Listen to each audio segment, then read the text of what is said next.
India Legal presents Courts Roundup.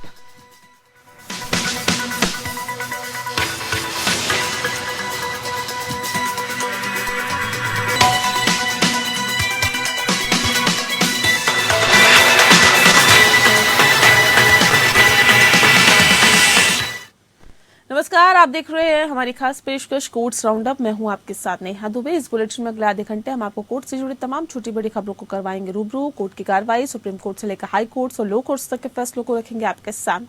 लेकिन आगे बढ़ने से पहले एक नजर हेडलाइंस पर। केजीएफ गाने के कॉपीराइट उल्लंघन मामले में राहुल गांधी, जयराम रमेश और सुप्रिया श्रीनेत के खिलाफ एफआईआर को कर्नाटक हाईकोर्ट ने रद्द करने से किया इनकार। गाने का इस्तेमाल भारत जोड़ो यात्रा प्रचार वीडियो के लिए किया गया।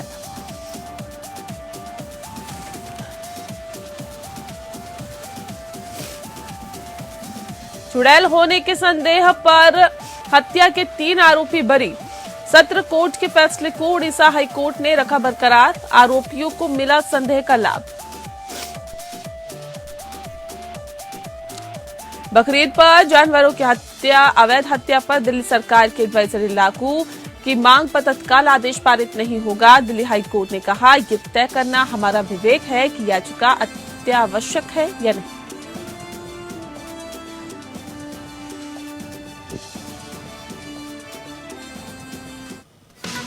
India Legal presents Courts Roundup.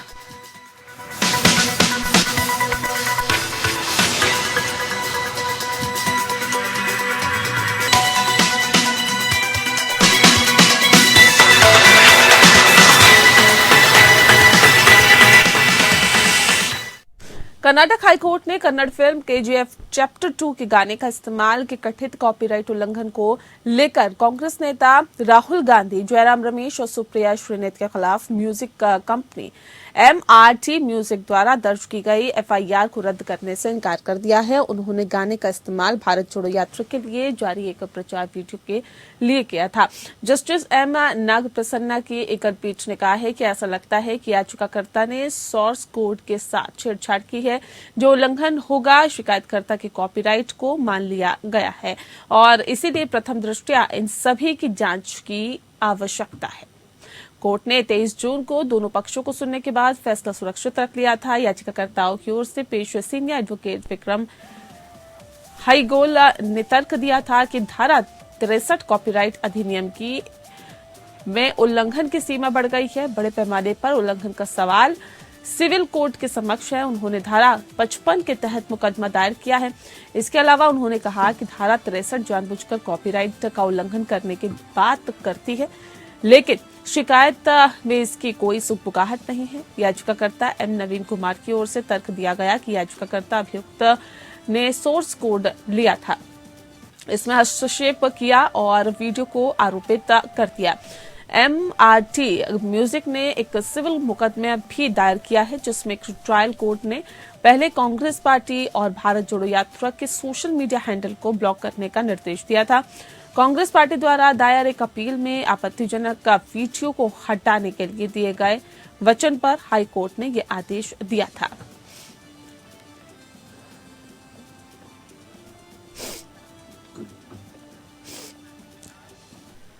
Orissa high court ने 2001 के डायन बताकर महिला की हत्या करने के मामले में आरोपी 3 व्यक्तियों को बरी करने का फैसला बरकरार रखा है। कोर्ट ने बता दें कि ठोस सबूतों की कमी के कारण आरोपियों को बरी किया है। सत्र न्यायालय ने माना था कि अभियोजन पक्ष श्रृंखला की सभी कड़ियों को स्थापित करके मामले को साबित करने में विफल रहा है और इसीलिए आरोपी व्यक्तियों को बरी कर दिया गया।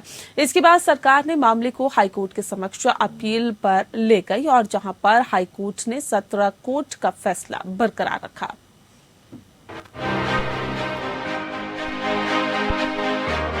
उड़ीसा हाईकोर्ट ने 2001 में एक महिला पर चुड़ैल होने के संदेह में हत्या करने के आरोपी 3 व्यक्तियों को बरी करने के आदेश को बरकरार रखा है। Chief justice doctor S Muralidharan और जस्टिस गौरीशंकर शतपथी की खंडपीठ ने आरोपी को संदेह का लाभ देते हुए कहा, उस मानदंड के अनुसार अभियोजन पक्ष द्वारा रिकॉर्ड पर लाए गए साक्ष्य अपेक्षित मानक को पूरा करने में विफल रहे। कथित तौर पर मृतक के शव की बरामदगी के लिए आरोपियों द्वारा दिए गए बयान उस समय दिए गए थे जब वो पुलिस हिरासत में नहीं थे और इसलिए साक्ष्य अधिनियम की धारा 27 के तहत उन पर भरोसा नहीं किया जा सकता। इससे अभियोजन पक्ष का मामला और कमजोर हो गया। अभियोजन पक्ष ने आरोप लगाया कि घटना की रात यानी 23 अक्टूबर 2001 को आरोपी जबरदस्ती सामने दरवाजा तोड़कर मृतक के घर में घुस गया और मृतक को ये कहते हुए बाहर खींच लिया कि वो एक डायन है। इसके बाद वो घर नहीं लौटी। घटना के 5 दिन बाद मृतक के भतीजे ने एफआईआर दर्ज कराई कि मृतक लापता हो गया है। इसके बाद पुलिस की मौजूदगी में तीनों आरोपियों ने मृतका की हत्या कर शव को बैतरणी नदी में फेंकने की बात कबूल कर ली। ये भी आरोप लगाया गया कि आरोपी व्यक्तियों के कहने पर शव का पता लगाया गया। इसके बाद उन्हें गिरफ्तार कर लिया गया और पुलिस ने उनका बयान दर्ज किया। उनकी निशानदेही पर कुछ बरामदगी की और जांच पूरी करने के बाद आरोप पत्र दायर किए। हालांकि क्योंझर के सत्र न्यायालय ने माना कि अभियोजन पक्ष श्रृंखला की सभी कड़ियों को स्थापित करके सभी उचित संदेहों से परे अपने मामले को साबित करने में विफल रहा और इसलिए आरोपी व्यक्तियों को बरी कर दिया गया। इस प्रकार सरकार ने मामले को हाई कोर्ट के समक्ष अपील कर दी गई। जैसा कि ट्रायल कोर्ट ने ठीक ही देखा। हालांकि आरोपी और दोनों गवाह शायद एक दूसरे को जानते थे, एक ही गांव के थे, लेकिन अंधेरी रात में रोशनी के अभाव में ऐसा कोई साधन नहीं था जिससे वो सटीक पहचान कर पाते। तीनों को मृतक को घसीटने वाले व्यक्तियों के रूप में आरोपी बनाया गया। अदालत ने कहा कि दोनों गवाहों द्वारा आवाज, बात करने के तरीके, सामान्य उपस्थिति, चाल आदि से तीनों आरोपियों को पहचानने के संबंध में कोई सबूत नहीं था। नतीजतन ये माना गया कि आरोपियों की पहचान के बिंदु पर अभियोजन पक्ष के सबूत वास्तव में बहुत कमजोर थे और सबूतों पर भरोसा करना असुरक्षित था। सबूतों के उपरोक्त टुकड़ों पर गौर करने के बाद बेंच का विचार था कि अभियोजन वास्तव में उचित संदेहों से परे आरोपी व्यक्तियों के खिलाफ आरोपों को सामने लाने में विफल रहा और इसलिए बरी करने के आदेश को बरकरार रखना उचित समझा। Bureau report, APN news.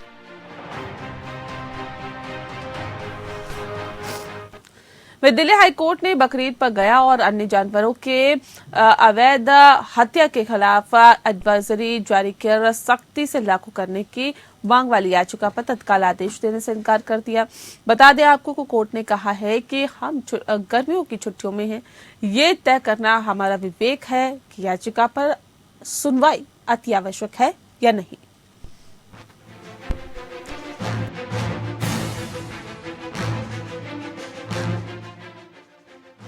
Delhi high court ने 29 जून को बकरीद के अवसर पर गायों और अन्य जानवरों की अवैध हत्या से निपटने के लिए दिल्ली सरकार की एडवाइजरी को सख्ती से लागू करने की मांग वाली याचिका पर तत्काल आदेश पारित करने से इनकार कर दिया।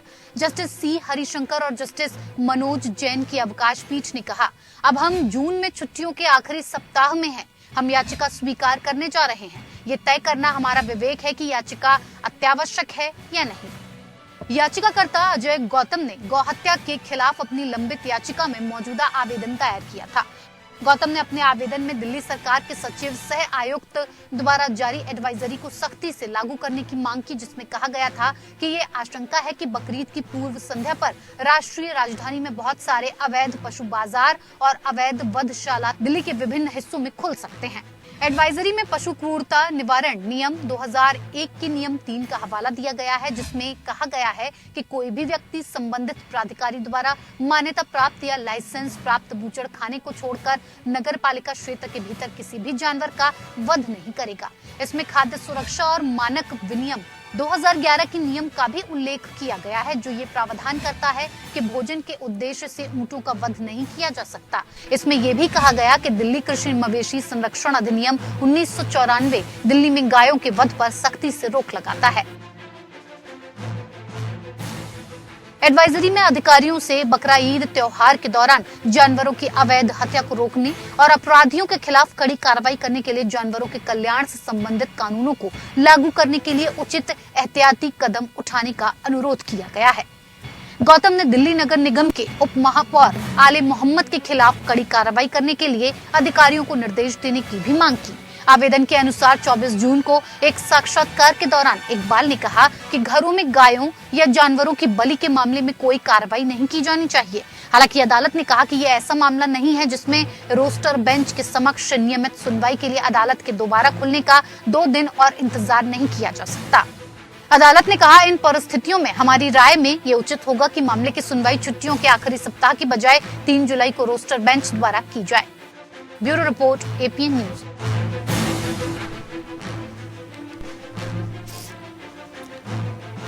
का मद्रास हाईकोर्ट ने तमिलनाडु सरकार द्वारा लाइसेंस प्राप्त स्थानों के अलावा जिले में मवेशियों के वध की प्रथा पर प्रतिबंध लगाने और पशुओं के प्रति क्रूरता निवारण वध गृह नियमों का कार्यान्वयन सुनिश्चित करने की मांग वाली याचिका पर जिला कलेक्टर त्रिची और पुलिस आयुक्त त्रिची को नोटिस जारी किया है। जस्टिस आर सुब्रमण्यम और जस्टिस एल विक्टोरिया गौरी के मदुरई पीठ ने रंगराजन और नरसिम्हा, बता दें आपको कि पीठ ने रंगराजन नरसिम्हा द्वारा दायर याचिका पर प्रतिवादी अधिकारियों को नोटिस जारी किया है। हालांकि अदालत ने मौखिक रूप से ये भी कहा है कि वह यह देखते हुए तत्काल प्रतिबंध जारी नहीं कर सकती कि त्योहार नजदीक है और प्रतिवादियों को ये रिपोर्ट करने का निर्देश दिया गया कि क्या अनधिकृत स्थानों पर ऐसा कोई वध किया जा रहा है। नरसिम्हन ने अपनी याचिका में कहा कि विभिन्न संवैधानिक प्रावधानों और सुप्रीम कोर्ट और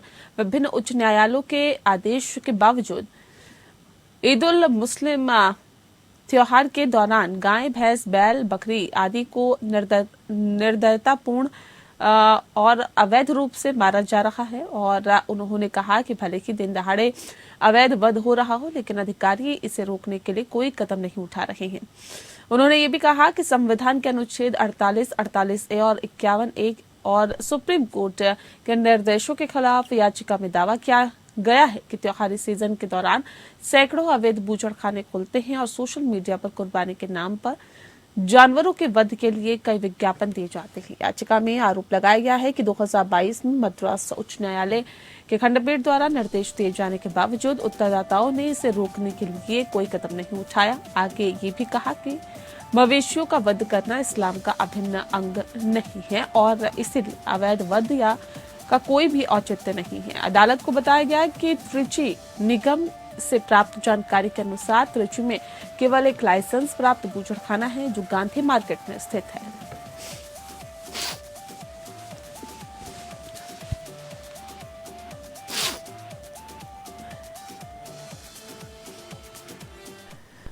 राजस्थान हाईकोर्ट ने एक पुलिस कांस्टेबल के अपहरण के एक मामले में इसके संबंध में उसके खिलाफ विभागीय जांच के तहत उसे अनिवार्य सेवानिवृत्त देने के आदेश के खिलाफ उसके कानूनी उत्तराधिकारियों द्वारा दायर याचिका खारिज कर दी है। आरोपी को बाद में बरी कर दिया गया था। जस्टिस अनूप कुमार डांड की एकल न्यायाधीश पीठ ने कहा कि निर्णय लेने की प्रक्रिया में कोई खामी नहीं है और विभाग ने ये दिखाने के लिए विश्वसनीय सबूत पेश किए कि वह कदाचार का दोषी था।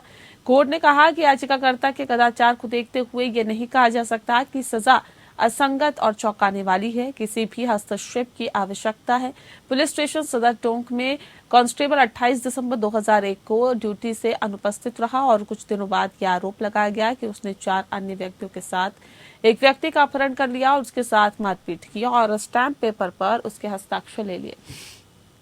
याचिकाकर्ता के खिलाफ पुलिस स्टेशन टोडा राय सिंह टोंक में मामला दर्ज किया गया था और उसे 15 मार्च 2002 को गिरफ्तार किया गया था।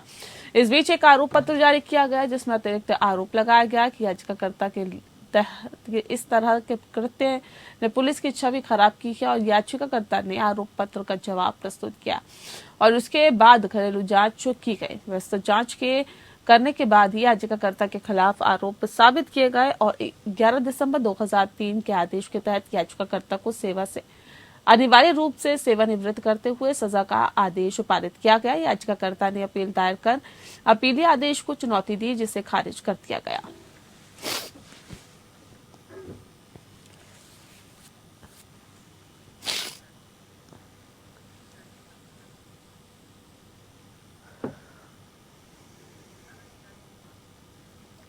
ये तर्क दिया गया कि चूंकि कांस्टेबल को आपराधिक मुकदमे में बरी कर दिया गया था, इसीलिए उसी आरोप पर अनुशासनात्मक जांच में उसके खिलाफ दर्ज अपराध की पुष्टि को रद्द कर दिया जाना चाहिए। अदालत ने आगे कहा कि ऐसे मामले में जहां आपराधिक कार्रवाई के स्वतंत्र रूप से जांच की गई है, आपराधिक मामले में बरी करने से कोई मदद नहीं मिलती है।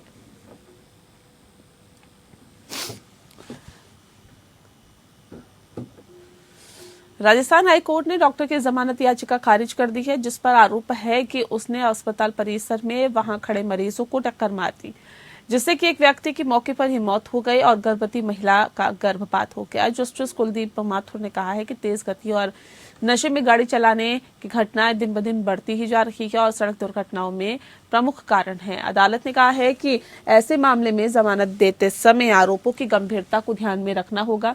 अदालत ने कहा कि बीमार मरीजों का इलाज करने के नैतिक दायित्व को सरकारी डॉक्टर ने नशे में गाड़ी चलाने के दुष्प्रभावों से अवगत होने के बावजूद नशे की हालत में अस्पताल के अंदर अत्यधिक भीड़ वाली सड़क पर अपनी गाड़ी चलाई और जिसके परिणाम स्वरूप एक व्यक्ति की मौत हो गई।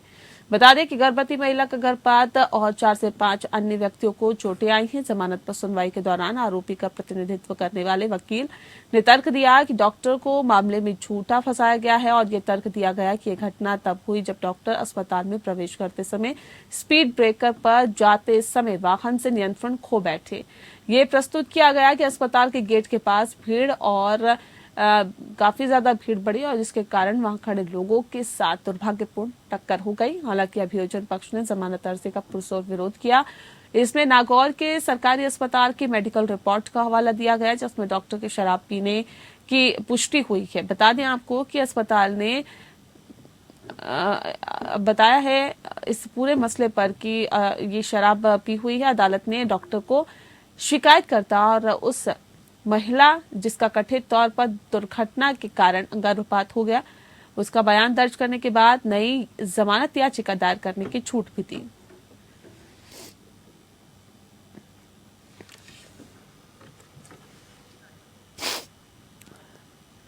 गुजरात उच्च न्यायालय ने परिवार के सदस्यों को परेशान करने के प्रावधान के बड़े पैमाने पर दुरुपयोग पर ध्यान देते हुए आईपीसी की धारा 498A के तहत क्रूरता के लिए 86 वर्षीय महिला के खिलाफ एफआईआर रद्द कर दिया है। बता दें आपको, न्यायमूर्ति संदीप एन भट्ट ने कहा है कि एफआईआर से 8 साल के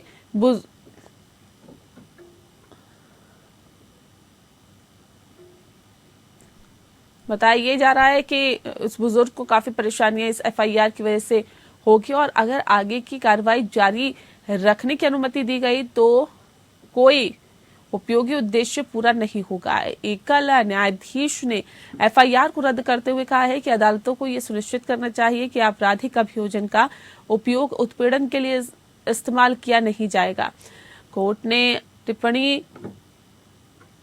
की धारा 498A का बड़े पैमाने पर दुरुपयोग किया जा रहा है और ऐसे मामलों में परिवार के सभी सदस्यों को केवल परिवार के सदस्य को परेशान करने के उद्देश्य से शिकायत में शामिल किया गया और मानवीय सुप्रीम कोर्ट ने कई निर्णयों में ऐसी घटनाओं का संज्ञान लिया। 2016 में बुजुर्ग महिला और उसके बेटे के खिलाफ बुजुर्ग महिला की पत्नी की शिकायत पर एफआईआर दर्ज की गई थी कि वे दहेज के लिए मांग कर रहे थे और उसे परेशान कर रहे थे और बेटे के विवादास्पद संबंध में शामिल होने के आरोपों के कारण स्थिति और खराब हो गई, जिसके परिणाम स्वरूप शिकायतकर्ता ने अपने ससुराल वालों से अलग होने का फैसला किया।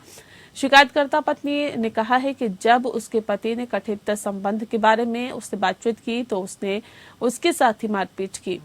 इसके बाद उसने अपने पति और ससुराल वालों और कथित अवैध संबंध में शामिल महिला के खिलाफ प्राथमिकी दर्ज की। आवेदकों ने एफआईआर को रद्द करने के लिए 2017 में अदालत का रुख किया। ये भी तर्क दिया गया कि आवेदन दाखिल करने के समय आवेदक की उम्र को ध्यान में रखते हुए यदि आपराधिक कार्रवाई जारी रही तो उसे अनुचित उत्पीड़न का सामना करना पड़ेगा। खंडपीठ ने पाया है कि शिकायतकर्ता की सास होने के नाते आवेदक को गलत तरीके से फंसाया गया था और उसके खिलाफ केवल सामान्य आरोप लगाए गए थे।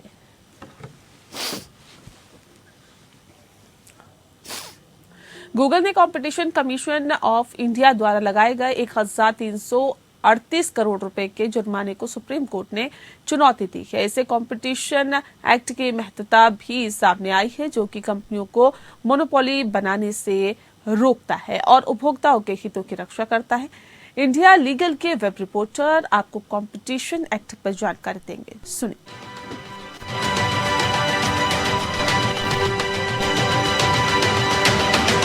हाल ही में national company law appellate tribunal ने गूगल पर सीसीआई यानी कंपटीशन कमीशन ऑफ इंडिया द्वारा लगाया गया 1377 करोड़ रुपए का जुर्माना एंड्रॉइड मोबाइल डिवाइस इकोसिस्टम में अपनी डोमिनेंट पोजीशन के दुरुपयोग करने के आरोप में बरकरार रखा। Competition act 2002 assume significance in light of this case. ये एक इम्पॉर्टेंट एक्ट है जो मार्केट में कंपटीशन को बढ़ावा देने और कंज्यूमर इंटरेस्ट की सुरक्षा पर फोकस करता है। चलिए जानते हैं इस एक्ट के कुछ इम्पोर्टेंट फीचर्स के बारे में। ये एक्ट एंटरप्राइजेस के बीच हुए किसी भी ऐसे समझौते और मर्जर्स, एक्विजिशंस और एमलगेमेशंस पर रोक लगाता है जिससे भारत में कंपटीशन पर नेगेटिव इफेक्ट पड़े। इस एक्ट के द्वारा CCI को एक इंडिपेंडेंट स्टैट्यूटरी बॉडी का दर्जा दिया गया जिसकी ड्यूटी कंपटीशन एक्ट के प्रोविजंस को लागू करना और एंटरप्राइजेस द्वारा किए गए एंटी कॉम्पिटिटिव प्रैक्टिसेस पर पेनल्टी लगाना है। जैसे इस केस में देखा गया, अगर कोई एंटरप्राइज CCI के डिसीजन से डिससैटिस्फाइड है तो वो कंपटीशन अपीलेट ट्राइब्यूनल में अपील कर सकता है। और याद रखें, CCI में कंप्लेंट्स 3 साल के अंदर अंदर फाइल कर दें।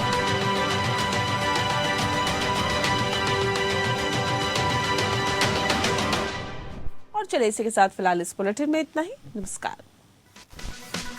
India Legal presents Courts Roundup.